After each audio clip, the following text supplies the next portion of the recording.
বাড়ির পাতি হাঁসের মাংস যা সুস্বাদু না। এই যে হাঁস চড়ে বেড়াচ্ছে, এই হাঁস থেকে একটা নিয়ে জবাই করে এক্ষুনি একদম ছাড়িয়ে ছাড়িয়ে সব কিছু কুটে বেছে নিয়ে রান্না শুরু হয়ে গেল। আব্বুই যাচ্ছিল বিয়ে বাড়ি আর বলল যে আমি তো যাচ্ছি বিয়ে বাড়ি, গিয়ে ভালো মন্দ খাবো, তোমরা কী করবে? আম্মুজি বলছে দেখো, বিয়ে বাড়ি যা খাবে তার থেকে আমার এই মাংস অনেক গুণে সুস্বাদু হবে, তোমার বিয়ে বাড়ির মাংস এর কাছে ফের। তাই এখানে কুটে বেছে তেলের মধ্যে দিয়ে দিল, পেঁয়াজ তেলের মধ্যে দিয়ে দিল মাংসগুলো, সামান্য একটু ভেজে নিল, তারপরে দিয়ে দিল লবণ আর গুঁড়ো লঙ্কা।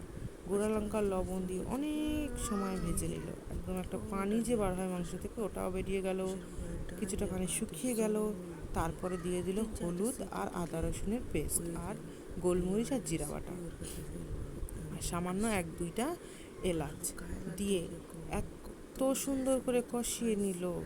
আপনারা দেখবেন একটু পরে কালারটা এত সুন্দর কালার এসেছে, মনে হচ্ছে এখনই খেয়ে নিই, কিন্তু বাকি আছে এখনও রান্না। তাই কত সময় ওভাবে কষিয়ে কষিয়ে শুকনা শুকনা শুকনা শুকনা শুকনা শুকনা শুকনা শুকনা করে নিলাম।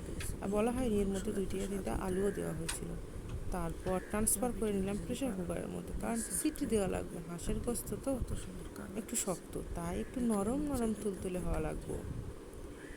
আর আরেকটা কথা, এই হাঁসের এখন শীত শীত ঠান্ডা ঠান্ডা পড়েছে, এত পরিমাণে চর্বি তেল হয়েছে আপনারা দেখলেই বুঝতে পারবেন। দেখুন, যে 5টা সিটি দিয়ে প্রেশার কুকার থেকে নামিয়ে নিলাম, একদম এখনই মনে হচ্ছে খেয়ে নিই, বাটি নিয়ে তাই বসে গেলাম 2 বোন খেতে।